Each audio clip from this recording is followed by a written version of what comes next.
네, 우리 오늘 말씀 함께 봅니다. 창세기 9장 18절부터 29절의 말씀. 창세기 9장 18절부터 29절의 말씀을 한 절씩 교독합니다. 방주에서 나온 노아의 아들은 셈과 함과 야벳이시다. 함은 가나안의 조상이 되었다.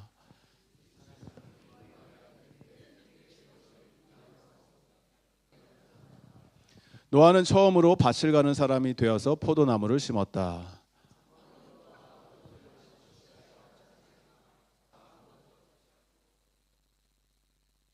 가나안의 조상 함이 그만 자기 아버지의 벌거벗은 몸을 보았다. 그는 바깥으로 나가서 두 형들에게 알렸다.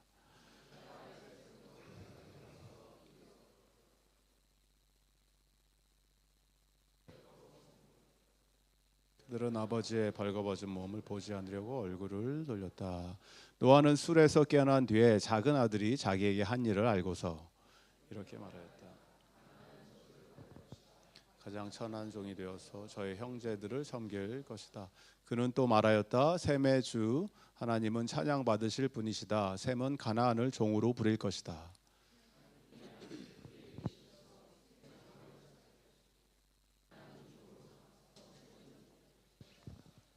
홍수가 있은 뒤에도 노아는 350년을 더 살았다. 노아는 모두 950년을 살고 죽었다. 아멘. 한 생명을 살리려면 덮어주고 또 덮어주어야 합니다 라는 제목으로 하나님 말씀을 함께 나눕니다.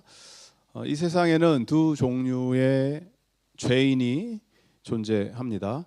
첫 번째 죄인은 그 죄가 드러난 죄인이죠.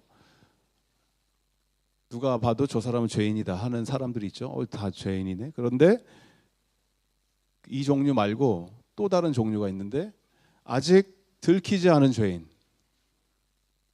그 두 종류밖에 없어요. 세상에는 드러난 죄인과 드러나지 않은 죄인.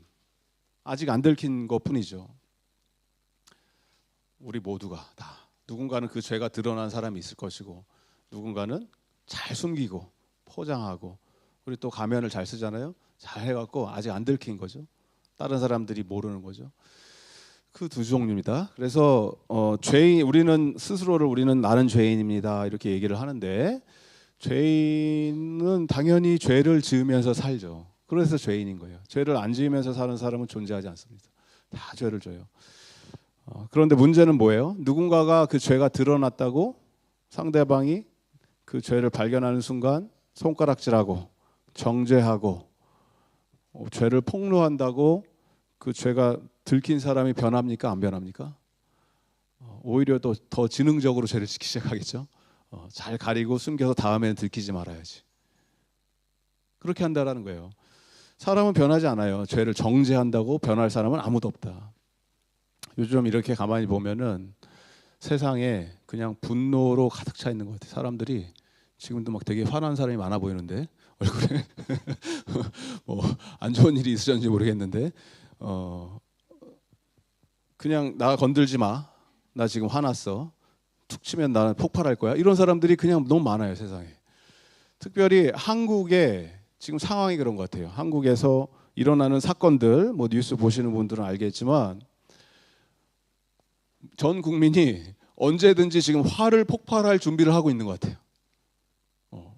뭐 어떻게 결정이 되는지 보자. 가만히 있지 않겠어. 뭐 어떻게 결정이 되든 누구든지 화를 낼 준비가 돼 있는 거예요. 왜 이런 현상들이 벌어집니까? 사람들한테.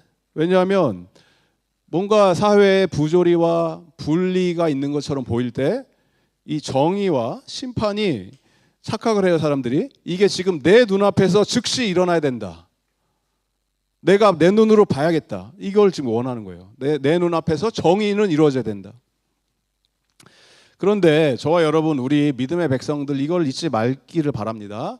만약에 우리가 이런 식으로 하나님 앞에 선다면 하나님 지금 당장 정의가 이루어져야 됩니다. 하나님 지금 당장 저 잘못을 바로 잡으셔야 됩니다 라고 하면 제가 장담하는데 이 자리에 계신 분들 그 누구도 살아남을 인간이 있다 없다? 다 죽는다라는 거예요. 하나님의 정의, 공의를 지금 내려주십시오 라고 하면 우리는 다 죽어요. 나는 괜찮은데 이런 사람이 어디 있어요? 나처럼 깨끗한 사람은 어디 있냐? 나와보라고 라고 말할 수 있는 그런 교만한 사람은 없습니다. 하나님이 딜레이를 하시고 심판을 미루신다는 얘기는 우리에게 기회를 주신다는 얘기예요. 우리가 기억해야 되는 것은 나는 재판관이 아니다라는 거예요. 정의와 심판을 내리는 것은 나의 몫이 아닙니다. 최고 재판관은 하나님 한 분이세요. 왜 그럽니까? 최종 판결은 모든 상황을 다 완벽하게 하시고 그리고 본인 스스로가 공의로우신 분이셔야 되는데 그 조건을 모두 충족하시는 분은 하나님 한 분이세요. 인간은 그런 조건을 충족할 수 없습니다. 하나님 한 분만이 완벽하시고 모든 상황을 다 알고 계시고 공의로운 하나님. 그렇다면 저와 여러분 우리에게 지금 필요한 것은 다른 게 아니에요. 사람들을 볼 때 연약한 부분, 무너진 부분, 아픈 부분을 볼 때 우리가 봐야 되는 것은 그 사람을, 그 영혼을 어떻게 해야 됩니까?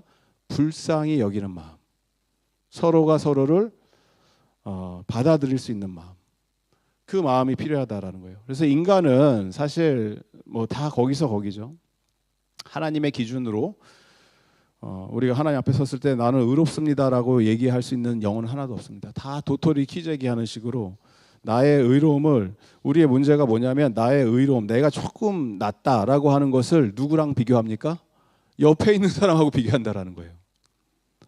부부 사이에 왜 다툼이 일어납니까? 나는 맞는 거야. 나는 옳은 거야. 내가 하는 게 맞는데 상대방을 보니까 저 사람 저렇게 하면 안 되거든요. 저건 잘못된 거거든. 치약을 밑에서부터 짜야지 가운데 푹 눌러 짜면 안 되는 거거든. 그거는 사소한 것부터 해서 왜 저렇게 돈을 헤프게 쓰지 저 사람은?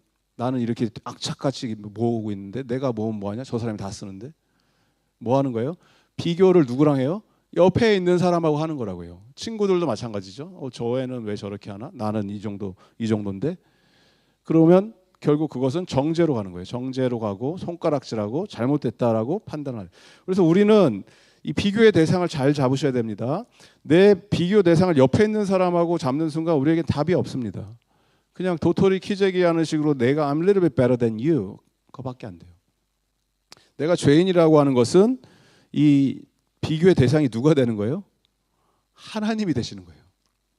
하나님의 거룩과 나의 거룩하지 못한 모습, 나의 죄악된 삶을 비교할 때 나는 하나님 앞에 설 수가 없습니다.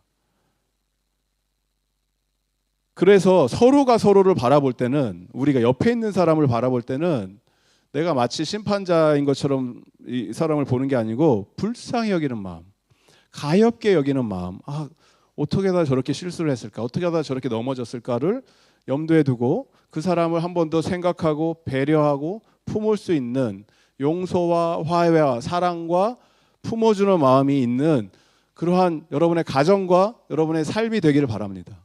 이게 안 되면 뭐 하는 거예요? 우리는 맨날 저거 잘못했어, 저거 그렇게 하면 안 돼라고 정죄하는 순간 그 가정이나 공동체나 여러분의 직장은 지옥으로 변하는 거예요. 손가락질밖에 안 하니까. 서로가 서로한테. 그래서 여러분 이걸 염두에 두세요. 누군가 항상 실수하고 넘어졌을 때 한번 따라해 봅시다. 그럴 수도 있지. 네. 옆에 분한테 한번 이렇게 고백하세요. 여보, 당신 그럴 수도 있어. 괜찮아. 시작.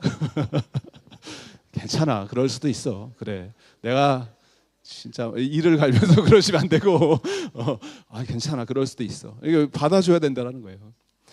그래야지 그 사람이 내가 뭐 이거를 내가 다 용납하고 뭐 내가 또 뭐 내가 뭐 손해 본다 이게 아니고 기다려주고 품어주고 할 때 그 영혼이 몰라서 그 짓을 하는 게 아니거든요. 자기도 알아요. 내가 지금 잘못하고 있다는 것을. 그렇지만 저 사람이 분명히 지금 화낼 타이밍인데 뭐지? 왜 그러지? 내가 뭐 이제 그때부터 긴장하는 거죠. 내가 더 큰 잘못을 했나? 평상시와는 다른데 자꾸 용서를 해준다 그러니까, 기다려준다 그러니까, 참아준다 그러니까. 그러면 양심이 있는 사람이면 그래? 그러면 내가 더 막 그렇게 악의 구렁텅이를 빠지는 게 아니죠. 양심이 있으면 돌아오죠.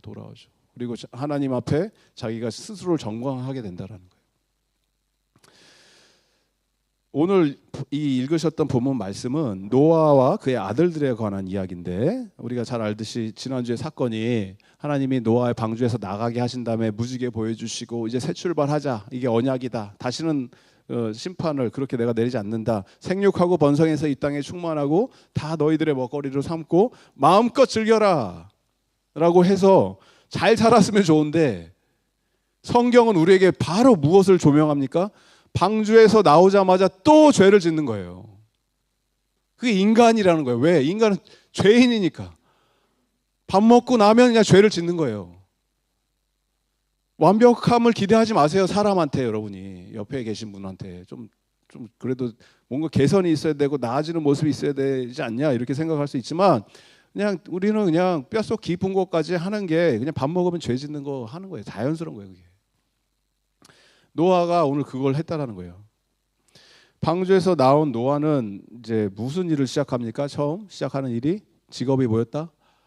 포도 농사를 짓기 시작했다. 20절이죠. 노아는 처음으로 밭을 가는 사람이 되어서 포도나무를 심었다. 포도 농장을 운영하기 시작을 했습니다. 포도는 잘 알듯이 여러분 너무 맛있잖아요. 달콤하고 탕후루, 포도탕후루가 제일 맛있더라고요.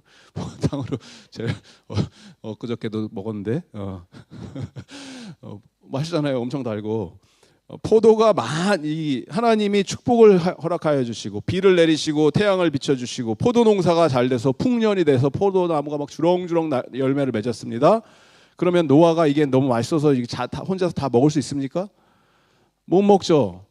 남잖아요. 그러면 뭐 해요? 남은 걸로 포도주를 만들기 시작하죠. 저장을 해야 되니까. 포도주가 만들어졌다는 것은, 포도주는 성경에서 우리에게 계속해서 나오는 그림은 뭐냐면 하나님의 축복이에요. 풍요로움의 상징. 가나안의 혼인잔치, 물이 포도주로 변하고 막 흘러 넘치고, 예수님 뭐 이렇게 자기 돌아가시는 피를 포도주로 비유하시고, 이런 거. 포도주는 하나님의 축복과 풍요로움, 하나님이 함께 하신다라는 상징이죠, 성경에서. 그런데 문제는 모든 것이 막 너무 많으면, 과유불급, 많으면 없는 것보다 못하다, 지나치면 안 좋다. 노아도 마찬가지로 포도 농사를 잘 져서 막 흘러 넘쳐서 와인도 대량 생산하고 최상급 와인을 만들어서, 문제가 뭐예요? 이거를 너무 많이 마시기 시작해서 취해버린 거예요. 음주는 죄다 아니다?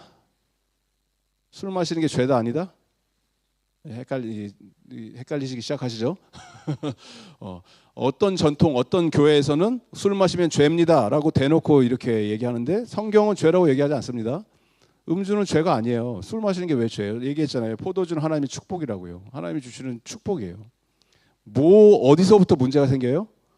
술 취하지 말라. 이는 방탕한 것이니 오직 무엇으로 충만해라? 성령으로 충만해라. 술과 술 취하는 것과 성령 충만을 비교합니다. 뭐 술뿐만이 아니라 하나님이 주시는 모든, 이 세상에 있는 모든 것들이 지나치기 시작하고 나의 삶을 내가 거기에 묶이는 순간 그것은 독이 되는 거예요. 술도 똑같고 돈도 똑같고 뭐 약도 똑같고, 여러분 드시는 약, 건강식품도 너무 많이 먹으면 독이 되죠. 잘못 먹으면 마약이 되는 거고, 돈도 적당히 있어야지 막 나의 필요 이상으로 흘러 넘치면은 그걸로 이상한 짓 하기 시작하죠. 가정 풍지박산 나고, 그것 때문에 뭐 사업 괜히 한다 그랬다가 무너지고, 그런 거예요. 돈도 똑같은 거예요. 그래서 하나님이 주신 술이라고 하는 것, 풍요로움은 너무 좋은 건데, 이것이 지나치기 시작하는 순간 성령으로 충만해야 되는 우리의 영혼이 술로 취하기 시작하는 순간, 이건 방탕한 것이 되고, 어떤 현상이 벌어집니까? 취하는 순간 자기가 더 이상 무슨 일을 하고 있는지 인지를 하지 못하는 상태가 되죠. 나의 몸이 나의 의지대로 움직이지 못합니다. 이걸 우리는 전문 용어로 필름이 끊겼다 이렇게 얘기하죠. 모르는 거예요. 지난밤에 무슨 일이 벌어졌는지 나는 알 수가 없는 거예요. 간밤에. 노아에게 이 현상이 벌어졌습니다. 노아가 주사가 있었는데 술 먹고 하는 행동, 뭘 했어요? 벗기 시작했다. 그런 분들이 계시는지 모르겠는데, 술 마시면 막 열이 올라오고 덥잖아요. 그래서 이렇게 자주 벗으시는 분들이 계시더라고요. 여기서 이러면 안 된다고 막 말리고 했는데, 저도 어렸을 때 아유 예. 그 놈이 막 자꾸 벗더라고요. 애가 같이 친구 마시는 놈이. 그래서 야, 뭐 하냐? 그래서 잡혀간다. 이편하면 벗고 이편하면 벗고. 노아에게 그 지금 주사가 있었던 것 같아요. 다 벗어서 자기 장막에 벌거벗어 나체로 누워 있는 상태에서 여기서부터 문제가 생깁니다. 아들, 둘째 아들, 3명의 아들 중에 둘째 함이 아빠한테 왔다가 이게 뭐야? 아빠가 왜 저래? 술 취했네? 술 냄새. 다 벗고 있네? 벗고 있다라는 것은 아담과 하와가 범죄해서 하나님 앞에 그 노출된 상태에서 네이키드니스가 드러났을 때 우리는 알죠. 이게 수치스러움, 부끄러움, 있으면 안 되는 사건이 발생한 거예요. 그러면 함은 아버지가 지금 수치 가운데 있네, 부끄러움 가운데 있네. 그러면서 이걸 가려줄 생각을 했어야 되는데 뭘 합니까? 함은 이 무방비 상태에 있는 아버지의 연약함을 그대로 형제들에게 노출시키면서 막 떠벌리고 다녔다, 이런 표현이거든요. 성경에 나오는 단어가. 말했다 이렇게 얘기했지만 사실 이 단어의 뜻은 선포했다, 보고했다, 노출했다, 좀 강력한 표현입니다. 더 센 표현. 알렸다, 그러니까 아나운스먼트를 했다, 뭐 이런 거예요. 알렸다, 나가서 동네 사람 여러분, 우리 아버지 보세요, 지금 빨가벗고 있습니다. 얼마나 창피합니까? 이러고 있는 거예요. 수치스러움을 떠벌리고 다니는 거예요, 지금 함이, 둘째가. 노아는 당대의 의인이라는 칭찬을 받았던 사람입니다. 하나님 앞에서 거룩하고 위대한 사람이다 했지만 또 성경은 동시에 우리에게 뭘 고발하고 있어요? 노아는 완벽한 사람이 아니다. 성경에 나오는 인물들, 훌륭한 사람들 많지만 항상 이걸 기억하셔야 돼요. 그 어떠한 인물을 성경은 위인화 만들지 않습니다. 이 사람이 여러분의 롤 모델이야 쫓아가서 이렇게 보여주지 않아요. 항상 그의 연약함, 무너진 모습, 또 어떻게 저런 짓을 할 수 있을까라고 생각할 정도로 그러한 추악한 짓을 하는 게 인간이라는 것을 낱낱이 고발을 해요. 이 성경이 굉장히 독특한 책이라는 거예요. 다른 어떤 책들과 비교해서 고대 문서들을 보면 그걸 어떻게든 숨기려고 하거든요. 그 사람의 연약함과 죄악된 모습, 주로 왕들이죠. 왕들의 연약함은 절대 기록하지 않아요. 다른 고대 문서는. 그런데 성경은 그 어떠한 영혼도 있는 모습 그대로 노출시켜 버립니다. 노아도 마찬가지예요. 완벽하지 못하죠. 연약한 모습이 있다라는 거예요. 근데 중요한 것은 아까 얘기했지만 드러난 죄인과 들키지 않은 죄인일 뿐이지, 이런 연약한 죄가 모습이 드러났을 때 여러분들은 어떻게 하시겠냐라는 거예요. 여러분의 삶 속에서, 주변에서 같이 지내는 사람들이 저 사람하고 저거 아닌데, 저 잘못한 죄 짓는 건데 나만 알고 있어.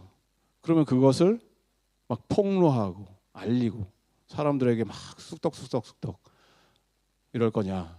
아니면 눈 감아주고 기도해주고 기다려주고 품어주고 정말 사랑하는 사람, 내 주변에 가족이 그러고 있다. 그러면 직면을 해야겠죠. 그건 너 잘못하는 거다. 하나님 앞에 회개해야 된다. 사랑하는 마음으로 그렇게 품어줘야죠. 함은 그런 일을 한 것이 아니고 폭로를 하면서 돌아다녔다라는 거예요. 저와 여러분, 상대방의 허물을 발견할 때 그것을 덮어줄 수 있는 넉넉한 그릇의 소유자가 될 수 있기를 주님의 이름으로 축복드립니다. 김재국 목사를 여러분이 보실 때 분명히 허물투성이 잘못한 거 많거든요. 저도 11계명을 굉장히 잘 지켜갖고 들키지 말라, 이거 굉장히 잘 지키거든요. 안 들킨 죄가 많아요, 저의 인생 가운데. 그러면 혹시 그걸 발견했어, 그러면 덮어주실 수 있는 아량으로 품어줄 수 있기를 바랍니다. 그렇다라는 거예요. 서로가 서로한테 그렇게 해야 될 거 아니에요. 완벽한 사람이 없기 때문에 품어줘야 된다는 거예요. 기다려주고. 함은 아빠의 이 허물을 노출시켰지만 나머지 두 아들 셈과 야베스는 아버지의 모습이 지금 그런 상황이라는 것을 듣고 그걸 보지 않기 위해서 자기는 그래? 그러면 우리는 볼 수 없다라고 하면서 뒷걸음쳐서 얼굴을 돌리고 뒤로 가서 아버지에게 옷을 이렇게 덮어줬다. 잠언서 10장 12절에 이런 표현이 있습니다. 미움은 다툼을 일으켜도 사랑은 모든 허물을 덮느니라. 함은 동일한 상황 속에서 미움으로 다툼을 일으키는 일을 택하였고, 샘과 야베스는 사랑으로 허물을 덮어주는 것을 선택했어요. 똑같은 상황이죠. 뭘 선택하시겠습니까? 인생 가운데 다툼을 택하실 거예요? 우리 CCBB를 가려보자. 우리 한번 디스퓨트 해보자. 누가 잘못했는지 잘했는지. 난 뒤끝 없는 사람이야. 깔끔하게 정리하길 원해. 그게 좋은 성격이 아니라고요. 그런 게 그냥 눈 감아주라는 거예요. 눈 감아줘라. 괜찮다. 허물을 가려주는 거. 시편 32편 1절에 보면은 허물의 사함을 받고 자신의 죄가 가려진 자는 복이 있도다, 이런 표현이 있어요. 허물의 사함을 받고 자신의 죄가 가려진 자가 복이 있다. 복된 인생이 어떤 자들입니까? 허물이 없는 인생 없습니다. 허물이 없는 자가 복된 인생이 아니에요. 죄를 안 짓는 것이 복된 자가 아니에요. 죄는 다 져요. 하지만 복된 자는 나의 허물과 나의 죄가 가려진 상태가 되는 거예요. 더 이상 이것을 이렇게 못 본 척 해주고 누구도 알 수 없는 상태가 되는 그 상황을 성경은 복된 자입니다, 이렇게 얘기를 해요. 그 사람이. 우리는 나의 죄악들, 나의 허물들을 잘 가리죠. 포장해서. 사람들 앞에서는 얼마든지 할 수 있어요. 하지만 누구 앞에서 못해요. 하나님 앞에서는 우리는 벌거벗은 모습으로 그 심판대 위에 서게 됩니다. 언젠가는. 성경은 또 동시에 뭐라고 그래요? 누가 복된 자라고요? 나를 심판하셔야 되는 그 심판자가 나의 죄의 대가로 영원한 죽음이라고 하는 그 형벌을 우리에게 언도를 하고 지옥 구덩이로 던져버리시는 것이 아니고, 이 심판자가 나의 죄를 용서해 주시고 나의 허물을 가려주시고 너는 괜찮다, 너는 안전하다, 너는 용서받은 자다 라고 이 법적인 선언을 You are righteous, You are okay 라고 이렇게 법정 심판을 내리시는 그 날이 올 것인데, 컨디션 어플라이예요. 그 컨디션이 뭐예요? Are you covered by the blood of Jesus Christ? 너는 예수 그리스도의 보혈로 덮여 있느냐? 이걸 보시겠다라는 거예요. 우리가 우리의 죄가 덮임을 받아야 되는데, 이 죄의 허물을 덮어줄 수 있는 유일한 방법이 예수 그리스도로 덮임을 받으셔야 된다는 거예요. 나의 허물을 덮어주시는 그분, 예수 그리스도 안에 우리가 들어갈 때 우리의 모든 죄가 예수의 피로 말미암아 모든 죄에서 깨끗게 사함을 받게 됨을 믿을 수 있는 저와 여러분 되기를 바랍니다. 요한 1서의 고백이에요. 이게 예수의 피가 우리의 모든 죄를 깨끗하게 함을 믿습니다. 다른 방법이 없다라는 거예요. 너가 이 세상에 살면서 뭐 나를 믿지는 않았지만 착하게 살았으니까, 남들보다 비교해서 정직하게 살았으니까 용서해 줄게. 그것은 의로운 재판관이 아니에요. 공의로운 재판관이 아니죠.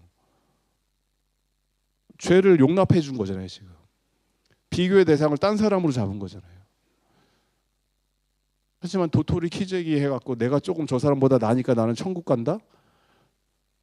그것보다 모순된 재판이 어디 있어요? 세상의 모든 종교는 이렇게 가르칩니다. 종교를 안 믿더라도 그냥 일반인들은 이 정도로 생각을 해요. 난 착하게 살았으니까 저 사람보다. 비교 대상을 잘못 잡은 거죠. 모든 사람이 죄인이고 무너졌기 때문에 이것을 그리스도의 보혈로 덮임을 받은 자들, 간절히 소원하기는 저와 여러분 예수 그리스도의 보혈로 깨끗함을 입고 하나님 보시기에 You are right, You are righteous, You are okay 라고 인정받을 수 있는 저와 여러분 되기를 주님으로 축복드립니다. 예수님의 보혈의 능력이 그거라는 거예요. 어떤 자들? 오직 믿는 자들, 믿음으로 말미암아 은혜를 입은 자들, 하나님이 그렇게 인정해 주실 줄을 믿습니다.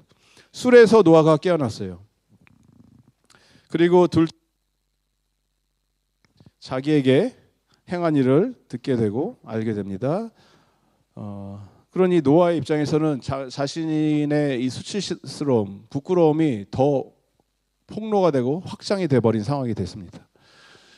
함이 저지른 이 행동은 노아만을 무시한 게 아니에요. 아까 고전도사님이 잘 설명을 해줬듯이 이 당시 이 시대에서는 shame and honor culture, 명예를 존중히 여기는 그러한 사회적인 세상 속에 살고 있었잖아요. 그런데 이것을 가문의 명예, 내 이름의 아버지의 이름과 아들과 또 손자와 이름이 중요시 여겨지는 컬처에서 이것을 함이 자기 아버지를 그런 식으로 무시했다라는 것은 육신의 아버지를 조롱함으로 누구를 조롱한 겁니까? 하나님 아버지 앞에서 불경한 태도를 보인 거예요. 하나님 아버지를 무시하게 된 거예요. 성경은 십계명에 분명히 얘기하고 있습니다. 너의 부모를 공경해라. 그리하면 너가 복을 받을 것이고 너의 하나님 여호와가 내게 주시는 땅에서 너의 생명이 길 것이다. 이게 제5계명의 축복입니다. 부모 공경하면 약속의 땅에 들어가서 건강하고 무병장수 잘 먹고 잘 살 거다. 뭐 이런 축복을 해주신 거예요. 그런데 부모를 무시했던 이 함에게는 축복 대신 저주가 거꾸로 이 축복이 저주로 바뀐 거죠. 변해서 하나님이 주시는 땅에 들어가긴 해요. 여기 보면 함을 저주하지 않아요. 누구를 저주합니까? 함의 자손 누구? 가나안. 가나안은 말 그대로 누구예요? 가나안에 사는 사람들이에요. 케이나나이트, 가나안 성도들. 가나안이에요. 가나안에 사는 사람들이 함의 자손 가나안은 가장 천한 자가 되어서 나머지 형제들의 종으로 살아가게 될 것이다. 하나님이 주시는 땅에서 복을 누린 것이 아니고 그 땅 가운데서 저주를 받으면서 살게 된 민족이 케이나나이트, 가나안 사람들이 된 거죠. 실제로 그렇게 되고 가장 그 가나안 성도들이 출애굽하면서 우리가 봤던 스토리들이 이스라엘 백성들이 가나안에 들어갈 때 계속 끊임없이 경계해야 됐던 것이 무엇입니까? 성적인 타락, 그 음란한 소돔과 고모라 그런 이런 수치스러움, 부끄러움 이런 것들이 팽배한 사회였잖아요. 그것이 그대로 그 문화로 흘러간 거예요. 가나안이라고 하는 지역으로. 오늘 말씀의 이 예언처럼 함의 자손 가나안 가장 천한 자가 되어서 나머지 형제들의 종으로 살게 될 것이다 이렇게 얘기를 했고, 반면에 아버지의 수치심을 가려주려고 노력을 했던 셈과 야베스는 셈은 하나님을 찬양하는 민족이 될 것이다 이렇게 얘기했죠. 야벳은 창대하게 되고 셈의 장막에 거하게 될 것이다 라고 오늘 노아가 선포를 합니다. 그래서 이런 구조를 가지고 안타까운 역사적인 현실은 잘못된 신학으로 인해서 사람들이 이거를 적용을 엉뚱하게 해갖고 인류 역사에 커다란 아픔과 상처를 남기는 역사적인 사건들이 많이 발생을 했는데, 그 중에 대표적인 것이 노예 제도의 합법화. 노예 제도가 폐지된 게 얼마 안 된 거 아시죠? 이 인류 역사는 노예로 발전이 됐었어요. 노예 생활. 미국만 해도 미국 링컨이 뭐 노예 제도 폐지 전쟁 이런 거 한 거잖아요. 이런 거를 얘기할 때 여기서 따오는 거예요. 본문을. 어떻게 해석을 합니까? 셈의 자손들은 이스라엘 백성이다. 함 저주받았죠. 함은 누구냐? 가나안의 민족 그 족속들은 뭐 아프리카 사람들이다. 팔레스타인 사람들이다. 야벳의 자손들은 뭐 유럽 사람들이다. 저희 아시아 사람들이다. 이렇게 이방인들. 이게 잘못된 신학으로 해석을 해버린 거예요. 성경을. 그게 인류의 역사가 돼버린 거예요. 제노사이드, 대량 학살, 민족 학살을 정당화하는 것들. 성경을 들먹이면서. 그래서 성경을 좀 잘못 이해하는 사람들은 그래서 종교는 없애야 된다. 또 이렇게 엉뚱한 주장을 하는 거죠. 성경에서 이걸 따와서 이걸 합리화했다라는 이유 때문에. 근데 말씀드렸듯이 그건 자기네들이 잘못 해석을 한 거죠. 성경을. 그 얘기를 하는 게 아니잖아요. 지금 성경이. 그래서 바른 신학과 건강한 세계관으로 가치관을 가지고 있는 사람들이 교회 안에만 존재하는 것이 아니고 이 세상을 이끄는 리더가 될 때 그 공동체, 그 민족, 그 나라에 평화가 찾아오게 될 줄을 믿습니다.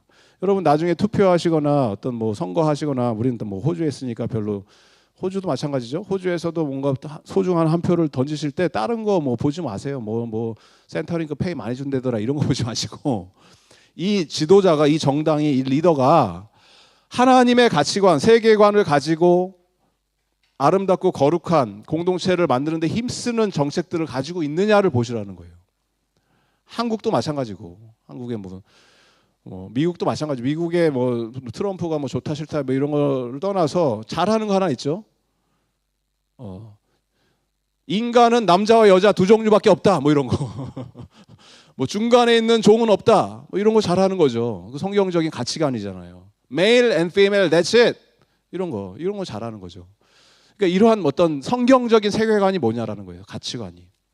이게 100% 맞게 하는 사람은 없겠죠. 그 누구도. 하지만 그 고민을 함에 있어서 정말 하나님이 꿈꾸시고 기뻐하셨던 것이 무엇인가를 하나님을 두려워하는 자들, 경외하는 자들, 우리가 먼저 그런 자가 되고 우리가 일하는 이 세상 속에서 그러한 리더가 될 수 있는 저와 여러분 되기를 바랍니다.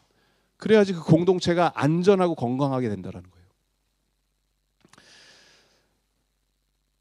정말 이 큰 그 인류의 역사에 있어서 이거를 정당화한 안타까운 사건들이 많아요. 자기네들이 했던 만행을 막 사람들 다 죽이고 이랬던 거, 대량 학살. 이 셈과 야벳과 함의 이야기는 어떤 특정 민족이나 나라의 운명을 예언한 것이 아니고 창세기 9장의 전체 흐름과 10장으로 이어지지만 나중에 그 그림은 뭐냐면 하나님이 인류를 향해서 가지고 계셨던 당신의 커다란 구원 계획에 대한 청사진, 밑그림을 보여주시는 거예요. 이 함의 자손 가나안이 종이 되었다라고 하는 것은 모든 죄인 우리가 함과 별반 다를 게 없는 거죠. 하나님의 공의 앞에, 심판대 앞에 노출되었을 때 우리는 죄의 결과로 비참한 결말을 맺을 수밖에 없는 게 원래 우리의 원래 모습이라는 거예요. 원래 모습. 그렇게 처형을 받아야 되는 게. 아까 일부 예배 때 대표 기도했던 형제가 우리가 죄인입니다를 고백하는데 우리는 쓰레기입니다. 인간 쓰레기입니다. 이렇게 해갖고 굉장히 신선한 기도였거든요. 그렇지 쓰레기지. 맞아. 소각장에 가야지. 이렇게 분리수거를 해야 되고 그래갖고 환희 형제가 그렇게 기도했습니다. 너무 좋아요. 이렇게 초신자들은 뭔가 이렇게 때묻지 않은 순수함이 있잖아요. 정제되지 않은 그런 기도들 너무 좋아요. 원래 그런 거예요. 우리가 그런 존재들 함과 별 다를 게 없죠. 죄의 결과는 비참하고 그 앞에 우리가 서야 되는 건데 하나님께서 그게 아니고 셈의 장막에 거하게 할 것이다 이렇게 또 약속을 해주시는 게 하나님의 구원 계획 안에 셈의 자손들이 누구냐면 아브라함, 이삭, 야곱, 더 나가서 예수 그리스도의 족보에 셈이 등장하잖아요. 나중에 셈의 계통이 것이거든요. 그러니까 그 하나님의 계획이 있는 거죠. 셈의 장막에 거하는 자들은 하나님의 언약이 머무는 현장에 있는 자들이고 셈의 자손들은 오직 예수님을 통해서 예수 그리스도 안에 있는 자들에게 모든 그 영혼들에게 구원의 길이 열렸다 이걸 선포하는 거죠. 야벳의 형편이 야벳은 번성하게 될 것이다 이렇게 축복을 해주시는데 야벳은 보통 이제 이방 민족들로 많이 봐요. 이방 민족들 그들의 성장과 번영, 하나님의 은혜 이런 것들이 그 특정한 사람들에게 머물러 있는 것이 아니고 온 세계, 온 열방으로 흘러갑니다. 흘러서 어디까지 왔어요? 이 멜번 구석에 있는 여기 우리들에게까지 흘러온 거잖아요. 하나님의 은혜와 사랑이. 그래서 우리가 지금 마음껏 누리고 있는 예수 그리스도를 믿는 자들로서 하나님의 축복을 누리고 하나님의 이름을 마음껏 찬양할 수 있는 그 은혜가 우리에게까지 도달했음을 감사함으로 받아들이면서 주님께 찬양과 영광과 존귀의 이름을 올릴 수 있는 저 여러분 되기를 바랍니다. 말씀을 여러분이 삶 속에 좀 적용했으면 좋겠어요. 포도 농사가 풍년이 됐다라고 하는 건 하나님의 축복입니다. 여러분의 인생 가운데 하나님이 부어주시고 흘러넘치게 해주신 것들이 많이 있을 겁니다. 생각해 보세요. 우리는 주로 이제 없는 것을 묵상하면서 이거 부족하고 저거 없고 아이고 나 돈도 없고 뭐도 없고 이런 인생이지만 반대로 하나님이 주신 게 훨씬 더 많아요. 축복이잖아요. 그 축복이 저주로 변할 수가 있습니다.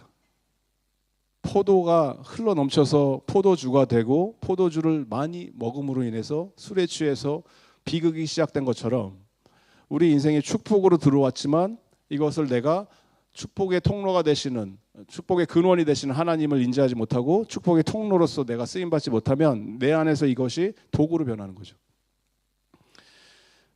쉬운 예로 로또 당첨됐습니다 이런 거예요. 로또 당첨됐습니다 하는 직장 다 치우고 럭셔리 하우스에 살고 좋은 차 끌고 다니면은 참 부러울 것 같지만 알잖아요. 결론 뉴스에 많이 나오잖아요. 인간관계 다 깨지고 이혼 당하고 부모 자식 간에 법정 분쟁 붙고 돈도 잃고 사람도 잃고 모든 걸 잃는 것. 나에게 내가 감당할 수 없는 어떤 힘이 주어지고 능력이 주어지고 복이 주어지는 것이 복이 아닌 거예요. 더 이상 내가 컨트롤을 못 하잖아요. 여러분 어린 자녀에게 이삭에게 크레딧 카드 이삭아 네 마음껏 써라 이렇게 주는 크레딧 카드. 그럼 이제 디자스터인 거죠. 여기 이삭의 인생은 어떻게 망가지겠어요? 감당이 안 되잖아요. 하나님의 축복이 똑같다라고요. 우리에게 주시는 축복이. 우리 복이라고 생각하지만 감당할 수 없으면 그건 우리 게 아닌 거죠. 더 이상. 그래서 없는 것에 불평하지 마시고 주어지신 것에 참 감사하며 모든 것이 하나님의 은혜입니다라고 고백할 수 있는 저와 여러분 되기를 바랍니다. 넘치는 것은 내 것이 아니기 때문에 흘려보내실 수 있는 축복의 통로가 돼서 내가 이걸 쟁여두고 쌓아둔다고 내게 되는 게 아니고 보낼 때 부족한 자들 보이잖아요. 그들에게 흘려보낼 때 하나님은 나를 통해서 계속 일을 하세요. 그러면 더 크게 쓰임을 받게 되고 그걸 경험할 수 있는 저 여러분 되기를 바랍니다. 서로의 허물을 발견할 수가 있습니다. 특별히 같이 사는 분들은 그거 맨날 보는 보죠.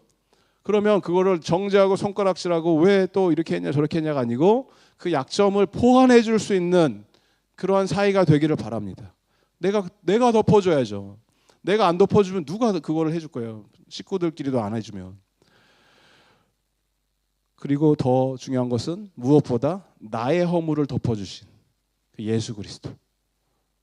무엇으로 덮어주셨어요? 당신의 보혈로 피를 흘리시면서 그 피로 나를 덮어주셔서 예수 그리스도 안에 있는 자에게는 더 이상 정죄함이 없는 줄을 믿습니다. 그 누구도 여러분에게 손가락질할 수 없어요. 그 누구도 여러분에게 잘못하고 있다고 정죄할 수 없어요. 왜? 예수 그리스도가 내 안에 계시기 때문에. 그 예수 그리스도의 옷을 입고 나의 수치가 가림을 받은 복된 인생을 사시며 그리스도 안에 장막에 거하시며 주님의 날개 그늘 안에서 생명을 누릴 수 있는 저와 여러분 되시기를 주님의 이름으로 축복드립니다. 함께 다 자리에서 일어나셔서